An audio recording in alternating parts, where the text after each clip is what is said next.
আজ পবিত্র ঈদুল আজহার দিন। আজকের এই দিনেই আমাদের মুসলিম জাতির পিতা যাকে বলা হয় হযরত ইব্রাহিম আলাইহিস সালাম, তার প্রিয় বস্তু হযরত ইসমাঈল আলাইহিস সালামকে আল্লাহর নির্দেশ মোতাবেক যে পরীক্ষা ছিল, সেই পরীক্ষায় আজকের দিনেই তিনি উত্তীর্ণ হয়েছিলেন। তার প্রিয় বস্তু ইব্রাহিম আলাইহিস সালামকে উৎসর্গ করার মাধ্যমে তিনি এই পরীক্ষায় উত্তীর্ণ হয়েছিলেন। তারই ধারাবাহিকতা আজ আমাদের এই মুসলমান সমাজে আজও চলমান আছে। যেমন আজ ঈদের দিন সবারই ব্যস্ততা আছে। আমি কয়েকটা কথা বলে আমার সবাই আমরা যার যার মত চলে যাব। আমি একটা বিষয় 5 মিনিট 10 মিনিট কথা বলবো। সেটা হচ্ছে আদম সেজদা কেন করতে হবে এবং আদম সেজদার পক্ষে কে এবং বিপক্ষে কে, এই বিষয়ের উপরে আমি কয়েক মিনিট কথা বলবো। অনেকেই বলে যে বেহেশতের মাঝে হযরত আদম আলাইহিস সালামকে সম্মানজনক সেজদা দিয়েছিল ফেরেশতারা। তাদের কথার উত্তর হচ্ছে, যদি এটা সম্মানজনক সেজদা হতো তাহলে মা হাওয়ার সম্মান কম ছিল না। আদম আলাইহিস সালামের চেয়ে মা হাওয়ার সম্মান বেশি, সেটা আমরা জানি সবাই। মায়ের নিচে সন্তানের, পায়ের নিচে সন্তানের বেহেশত, এ কথা আমরা জানি। এবং নবীকে যখন জিজ্ঞাসা করা হয়েছিল যে তুমি সবচেয়ে কাকে বেশি ভালোবাসবে, সম্মান করবে, তোমার মাকে। পরবর্তীতে আবার জিজ্ঞাসা করা হলো কাকে, তারপর কাকে, তারপর তোমার মাকে। আবার জিজ্ঞাসা করা হলো কাকে, তোমার মাকে। তারপরে কাকে, তখন হলো তোমার পিতাকে। ইহা থেকে আমরা জানতে পারি যে মায়ের সম্মান বেশি। যদি সম্মানজনক সেজদা বেহেশতের ভিতরে দিত, তাহলে মা হাওয়াকেও ওই সেজদা দিতে হতো। জয় গুরু। কিন্তু আল্লাহ কি বলেছে যে মা হাওয়াকে সেজদা দিতে বলেনি? কেন বলেনি? সে খলিফা ছিল না, আল্লাহর খলিফা ছিল না। আল্লাহর খলিফাকে, খেলাফত ব্যবস্থাকে প্রতিষ্ঠিত করার জন্য আল্লাহ ঘোষণা দিয়েছিল যে আমি যখন মাটি কাদা দিয়ে আদমের দেহ গড়ব, তাতে নফস প্রতিষ্ঠিত করবে, এবং যখন আমার রূহ ফুঁকব তখন তোমরা আদমের নিমিত্তে সেজদা দিবে। রূহ ফুৎকারের আগে কিন্তু সেজদা দিতে বলেনি। রূহ ফুৎকারের আগে আদমের মাঝে তার জান মানে নফস প্রতিষ্ঠিত করা হয়েছিল, যে নফস মৃত্যুর স্বাদ গ্রহণ করে। আল্লাহ বলছে কুল্লু নাফসি যায়কাতুল মউত, প্রত্যেক নফস মৃত্যুর স্বাদ গ্রহণ করে। কিন্তু বলা হয়নি যে কুল্লু রুহি যায়কাতুল মউত, রূহ মৃত্যুর স্বাদ গ্রহণ করে, এমন কথা বলা হয়নি। কারণ রূহ জাত সত্তা, এই জাত সত্তা প্রতিষ্ঠিত করার মা যখন আদমের মাঝে ফুৎকার করা হলো, তখন বলা হলো যে তোমরা সেজদা করো। কারণ আদমের মাঝে তখন আল্লাহই বিরাজ করছিলেন। তো এই আদম সেজদার বিষয়টা শুধু সম্মানজনকের ভিতরে রেখে আমাদেরকে বিভ্রান্ত করা হচ্ছে। ইবলিস যখন আদমের নিমিত্তে সেজদা দিল না, তখন আল্লাহ বলল ইহাই আমার নিকট পৌঁছানোর সরল পথ বা সিরাতুল মুস্তাকিম, সূরা হিজরের 41 নম্বর আয়াত। ইবলিস যখন জানতে পারলো আদমের নিমিত্তে সেজদাই সিরাতুল মুস্তাকিম, তখন বলল যে আমি ওই সিরাতুল মুস্তাকিমের উপরে বসে থাকবো এবং তাদেরকে বিভ্রান্ত করবো। সূরা আরাফের 16 নম্বর আয়াত। আল্লাহ তখন কি বলল যে মানুষের মধ্যে যে তোর অনুসরণ করবে তাকেও তোকে দিয়ে জাহান্নাম পূর্ণ করব। আর সূরা আরাফের 18 নম্বর আয়াত। এমনই ভাবে প্রায় 7টা সূরাতে এই আদম সেজদার বিষয় নিয়ে আলোকপাত করা হয়েছে। যদি এটা শুধু ইবলিশের বিষয় হতো, ইবলিশ সে কাফের হয়ে গেল, এই কারণে যদি এই সূরা 7টা সূরায় আল্লাহ এত আলোকপাত করার, এত বারবার আলোচনা করার কোনো দরকার ছিল না, কারণ সে তো কাফের হয়েই গেছে। আমরা যাতে ইবলিশের অনুসারী না হই, এই জন্য আল্লাহ বারবার এই একই বিষয় ঘুরিয়ে ফিরে বারবার বলছে এবং শেষে বলছে যে তোমরা কোনো কিছুতে ইবলিশের পদাঙ্ক অনুসরণ করো না। এই পদাঙ্ক অনুসরণ করতে বলতে ইবলিশ যে কাজ করে কাফের হলো, এই কাজ যেন তোমরা করো না। এবং বলছেন যে তোমরা আমানদেরকে বলছে তোমরা মুসলিম না হয়ে কখনো মৃত্যুবরণ করো না। মুসলিম মানে কি? আত্মসমর্পণকারী। আত্মসমর্পণ কোথায় করতে হবে? একজন সম্যক গুরু বা রসুল বা মুর্শিদ যাই বলেন না কেন, যিনি আল্লাহর প্রতিনিধিত্ব করছেন, তারাই হচ্ছে সম্যক গুরু, ডাইরেক্ট রাসূল। আমরা রসুল, ঠিক আছে। আর নবী যাদের উপর কিতাব নাজিল হয়েছে তারা হচ্ছে নবী, নবুত খতম করা হয়েছে। সূরা আল-আহজাবের 40 নম্বর আয়াতে আল্লাহ বলছে যে মুহাম্মদ সাল্লাল্লাহু আলাইহি ওয়াসাল্লাম কোন পুরুষ লোকের পিতা নয়, বরং তিনি আল্লাহর রসুল এবং নবীদের শ্রেষ্ঠ নবী। খাতামুন নবিয়্যিন শব্দ আসছে। জি, প্রত্যেক নবী কিতাব প্রাপ্ত। সূরা নিসা 163, বাকারা 213। এই যাদের উপর কিতাব নাজিল হয়েছে তারাই নবী, আর যারা নবীদের কিতাব প্রচার করছে তারাই হচ্ছে রসুল। এই রিসালাত ব্যবস্থা যতদিন কিয়ামত না হবে ততদিন চলতে থাকবে।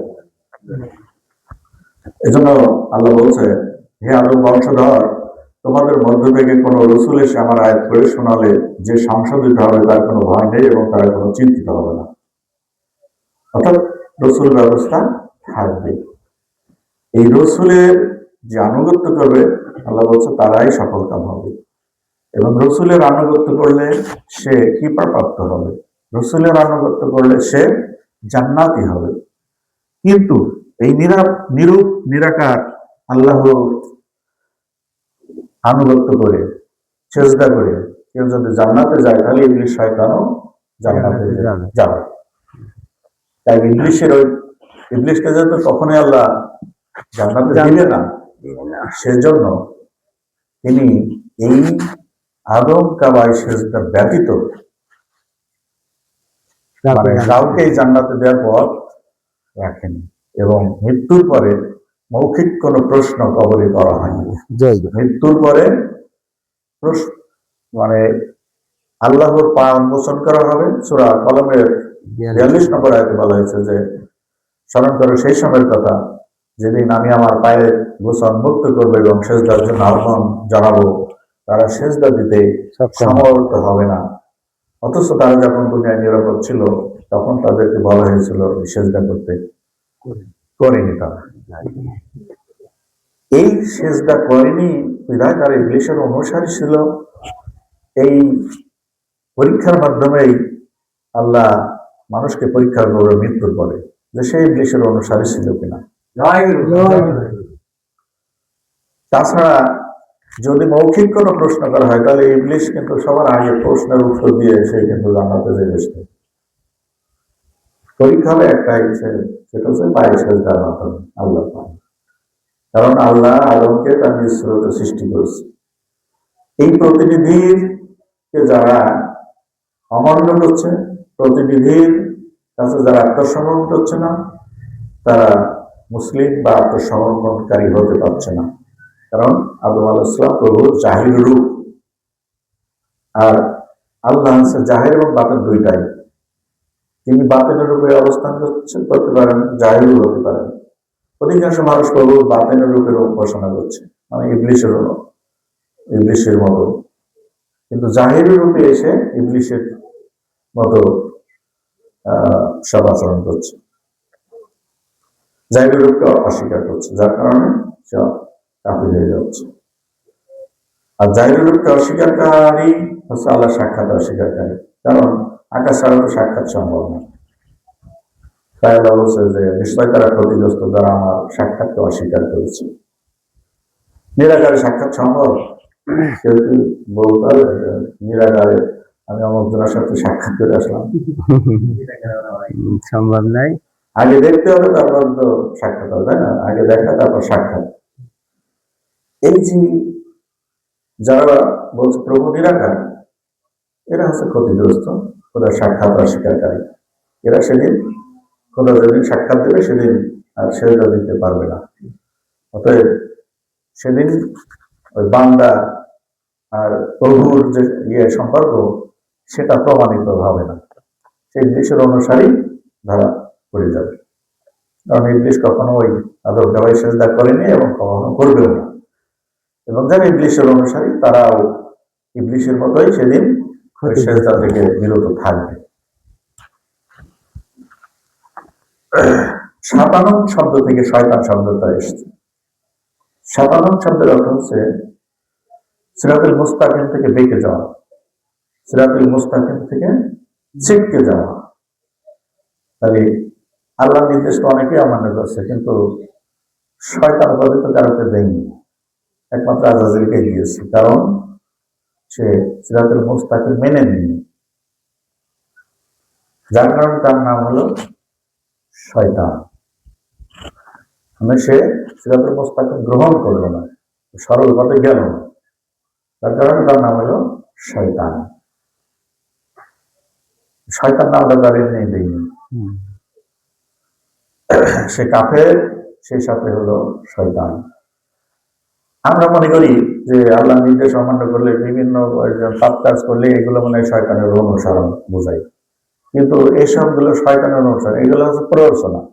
শয়তানের অনুসরণ এক জিনিস আর প্ররোচনা এক জিনিস। প্ররোচনা করে মানুষ পাপ কাজ করে, পাপ কাজ করলে তার ক্ষমাও আছে। আল্লাহ বলছে যে এবং তোমরা যারা নিজেদের প্রতি জুলুম করছো, তোমরা আল্লাহর অনুগ্রহতে নিরাশ হয়ে না, আল্লাহ তোমাদের সমস্ত পাপ মাফ করে দিলেন। কিন্তু ইংলিশের অনুসারীকে আল্লাহ বলছে যে তাদেরকে ক্ষমা করবে না। ইংলিশকে বলেই দিয়েছে যে তোর অনুসারী দ্বারা আমি জান্নাত পূর্ণ করবো। সো এখানে ক্ষমার কোনো প্রশ্ন আসে না। পাপ কাজ করলে এক জিনিস, পাপকে আল্লাহ ক্ষমা করতে পারে, কিন্তু ইংলিশ অনুসারী ক্ষমা করবে না।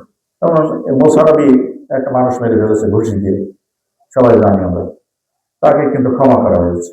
ইউনূস নবী আল্লাহ নির্দেশ অমান্য করে সে মাছে পেটে গিয়েছে, তাকে পরবর্তীতে আল্লাহ ক্ষমা করে দিয়েছে।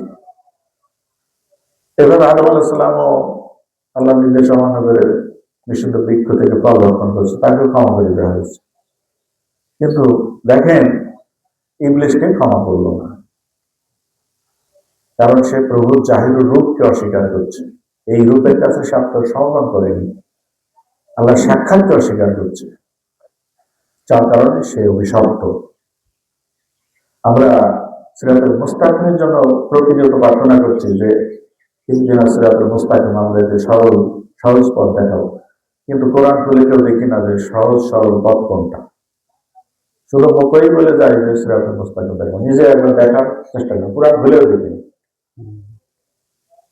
আর নিজে চেষ্টা না করলে তাহলে তার দেখে দেবে না। যতই প্রার্থনা করি দেখাও দেখাও দেখাও, কখনোই দেখাবে না, কারণ নিজেকে দেখতে হবে। আর নিজে যদি কোরআন পড়তে অসম্ভব, গুরুর কাছে যেতে হবে, গুরু দেখিয়ে দেবে, তাই না?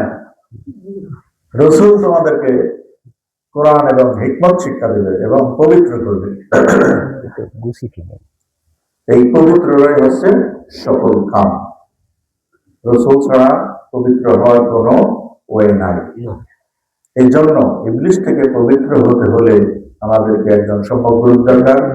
এই আদম কাবায় সেজদা দিয়ে ইবলিশের খাতা থেকে নাম কেটে ইবলিশকে আমরা দেহ এবং মন থেকে বের করা না পর্যন্ত আমরা কখনোই পবিত্র হতে পারবো না। এই জন্য আমাদের একজন সম্যক গুরু হাতে বায়াত হয়ে আদম কাবায় সেজদা দিয়ে ইবলিশের দল থেকে বহিষ্কার হয়ে জি। আমাদেরকে মুমিন দলভুক্ত হওয়ার আহ্বান জানিয়ে আজকে এই ঈদুল আজহার দিনে সবাইকে আমার সংক্ষিপ্ত এই বক্তব্য রেখে আজকে আমার এই বক্তব্য এখানে শেষ করছি। জয় গুরু।